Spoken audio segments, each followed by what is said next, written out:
This is Off Air with Jason and Alicia. Oh, wow, we're starting. We're Hi. starting. Happy Monday. Hey, everybody. So once again, how's it going? You What's encounter going on? us. No, you go first. We're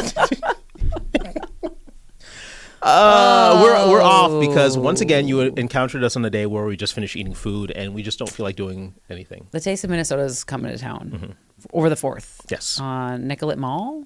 Yes, I believe so. Somewhere. Nicollet Island? Nicollet Village? I don't know. It's coming to town. Google it. Google it. Go to KARE11.com. And we had Paella Depot on. And then also Maggie's Food for the Soul. Yep. And they brought on, so Paella Depot brought on paella and some aguas frescas. Some mango and basil. Yeah. So those were good. And then Maggie's brought on some... The best mac and cheese I've ever had in my life. It's the most bomb. It was cavatappi noodles. Mac and cheese. It was 5 different types of cheese. 10 different types of butter. I'm pretty sure you could taste it in there. She made a roux. She talked about seasoning the water, like all the things that are essential to go into mac and cheese. I don't season my roux. She said she seasons her water, which I do when you do pasta. Yeah, of course. But not my roux. Oh, you got to season the roux. Like that's the secret. It's just like flour and... Yeah, and seasonings and love. You got to put your hand in there and just put it all in there. Anyway, it was really good. So we're kind of in like a cheese. Food coma. Yeah, a little bit. So forgive us. But it was a post weekend, Father's Day. It was a busy weekend. It was beautiful. It was. So I managed to give my dad a call. You managed to. That wrong. Sounds horrible. No, it's not. I managed to. It was like a business transaction. No. So you know what? It's off air. Like the relationship with my dad has been up and down over the years. The relationship with my family has been up and down over the years, especially with my sexuality, coming out to them. It's been a roller coaster of emotions, to say the least. And we'll talk more about it on our big gay show coming up on Thursday. Make sure you tune in for that. But no, it's great to Make sure you tune in. It's great to be at this point with my parents where it's still a work in progress, but I can call my dad on Father's Day and say, hey Pop, happy Father's Day, and we can talk a little bit, talk about wrestling a little bit, because that's our big bonding thing, wrestling. Aww. But it was great to talk to him. As he gets older, the more and more I appreciate everything that he's done for me and has done for my family. And so yeah, big happy Father's Day shout out to Dad. That's nice. You got the chance to talk with your dad. I certainly did. And you had a big old Father's Day extravaganza that I wasn't invited to, by the way. Being a dog dad of 2, but it's cool. I know. Photojournalist Nate Anderson, his wife was working, and so I was like, oh, Nate, bring Fletcher. He's a 5-year-old, and he's friends with my 5-year-old. And so the boys played. I made a big black stone flat top. I love cooking breakfast on the flat top. It's just like in some other life, I was just like a line cook in like an old timey diner because it's like my happy place. So I made homemade French toast. We had hash browns, eggs, bacon. The whole flat top was filled with bacon. The smells in the air. It was just so great. And I was having a mimosa, on Father's Day. And yeah, we just hung out and had a beautiful Father's Day. I called my dad too. Okay. I feel bad because normally I would go visit him. But we just saw them, and we're going to camp with them next weekend. Okay. So I kind of, sorry, Dad, do I get a pass? He's fine. Dads understand. Yeah, he was like, and Nick, my husband's the dad to our boys, so obviously it was kind of like.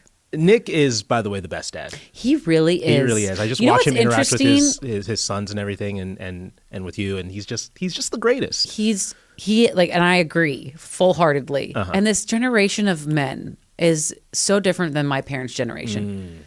And it's wild because I'll see my mom. She's like, wow, Nick changes diapers and says things where I'm like, yeah, obviously he changes diapers. You wouldn't get a free pass from me if he didn't change a diaper. But like my dad and like their dads never touched a diaper. No. Like it was such a thing in that era and coming from like the 1950s era of my grandparents and like then my parents in this whatever 80s, 90s. It's great to see how things have evolved.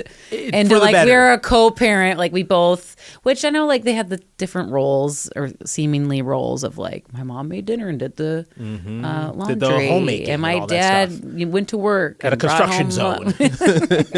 Pretty much.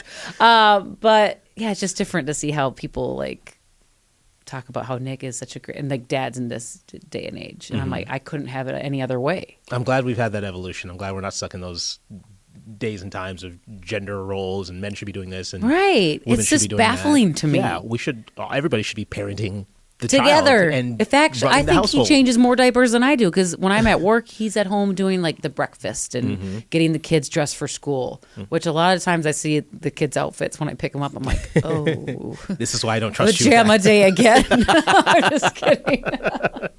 I would love to call my dad and ask him. Have you ever changed? Have you ever a changed? diaper? I don't think he ever changed a diaper. I think it was just the territory of my mom or my sisters to change diapers. I don't think he ever changed a diaper. I'm curious. I almost want to. If they ever come to Minnesota, and we get them on the podcast, we will be getting my parents on the podcast. that would if be they come so and visit. fun. I have so many questions for them. Well, not too many. Don't You do probably too won't much. allow me on the podcast. No, this will be you'll be outside. The Hacketts. Just talk to my parents around the table. We'll dive deep into issues and emotional scars and whatnot.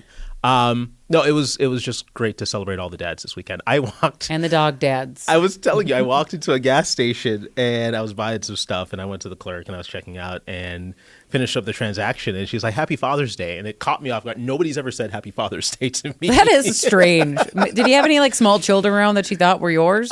No, it was just me. I was so weird. Post workout, I had like my Orange Theory shirt on and I'm wearing my Orange Theory wristband and I'm buying like a protein shake and she's like, Happy Father's Day. And I'm like, You said thank you. I think I said I had my head down saying thank you as I'm walking out because I didn't know how to react. You too. You say to someone, that doesn't make sense. I love you. Call me. Maybe it's the gray in my beard. Maybe that's taking me to a new risky level. business to say that to a man or a woman, like on Mother's Day or whatever. Yeah, Because you never know. You never know what that person's gone through, or child loss, or if they've tried to have kids or not in that time of their life yet. Or, Exactly. Yeah. well, maybe it's just a slip of the tongue. Yeah. Maybe she just, felt compelled to say it in the moment. I'm curious though. Throwing you a curveball here. Like, what is there any piece of advice that your dad gave you, or best anything you dad took advice. from your upbringing with him? Oh, that's a really good question. Mm-hmm. He's like a stoic guy. I get my like crazy, funny, goofy, wild side from my mom. Mm-hmm. He was always he's super smart. Like he's the guy that's watching Jeopardy. He's so good at trivia. He's stoic, quiet. I've had some great cool, calm, conversations. collected guy. Great conversations with your dad. Like I got my foot run over by a car once by my cousin. I'm fine. I'm walking fine, right? But in the moment, I was freaking out, and I always call my dad in like worst case scenarios because my mom would lose her mind and be like, "Oh my god!" Ah! And like wrong person to call during a crisis. But my dad always cool, calm, collected. And I was sitting there, and I remember crying on the phone, like, "Oh, should I go to the hospital?" And he was like, "Can you wiggle your toes?" And I'm like, "Yeah." And he's like, "Can you walk on it?" And I'm like, "Yeah." And then he's like, "You're fine, kid. Don't tell your mother." Because he didn't want to freak her out and everything. Life moves on. Everything's good. Wait, so your foot was fine? my foot was fine. It wasn't broken or anything. There was no breaks or sprains or anything? No, it was just the car like backed over my foot and then sat on it for a second. And then I was like screaming like, "Get off my foot." And then she rolled over the other. God, it hurt like a beep. Yeah. But it was just bruised. And that was Okay. fine. That's But like nothing was broken. 2,000 pounds on your foot. I know. And your dad's like, just put some spit on it, kid, and you're fine. Pretty much. Put some dirt on it, Don't rub it sweat off. the small stuff, pretty much. It's like my dad's, there's so many bigger things in life to worry about. And I don't even think he worries about those. He's like, that's life. That's great. It could be like a advice. political thing. It could be anything. Like, and he's just like, life is evolving. It moves on. He always says you get 80 trips around the sun. That's like his quote. You get 80 trips. Use them wisely. Wow. So 80 is like... I'm like, when he turns 80, I'll What be like, happens after that? he just poofs into dust or something crazy. Just disappears into the I don't know. atmosphere to Well, wait, he's sparkle? 76. We got 4 more years to figure that out. God, I hope not. I hope there's a lot more after that. No, he's the best dad. That's really cool. What about you? Gladstone. What did Gladstone? I think embark it's on? just hard work. When I think of my dad, I just think of I associate it with just working your butt off constantly. I mean, whether it's working construction like he did for all those years with no health insurance, by the way. Oh my goodness. And, was bringing home the paychecks and supporting the family, or like doing stuff around the house. Just the importance and the efforts of hard work and how you can use that to make a better life for yourself. Like, I just associate my dad. When I think of my dad when he was younger, I mean, he's 80 now, so he's He's See, moving and a little he's bit still slower, here. and he's still kicking. That's great. Yeah, but when I think of my dad, I think of Superman. Like growing up, he was like this muscle-bound, larger-than-life, like superhero that could fix anything and do anything. He's working on cars. He's standing on roofs. He's doing plumbing. He's doing this and that. Lifting cars. Flying through the air. Saving He people is falling from Superman. buildings. Yeah, actually, good time to confess. My dad is Superman. Gladstone. The big G on his chest. Even that name, it's like, It's a can you great imagine? name. When you told me that was his name, I'm like, wow. I need to meet him. And he named me Jason. Yeah. Come on We'll now. talk about that when he comes on the pod. I'm just kidding. Yeah, the invitation is open. Hopefully you come on. But yeah, he taught me that. And then also my dad has this, especially when he was younger, this ability to walk into any room and be the person that owns it. Like people would immediately turn their eyes and their attention to You him. get that from him. Do I?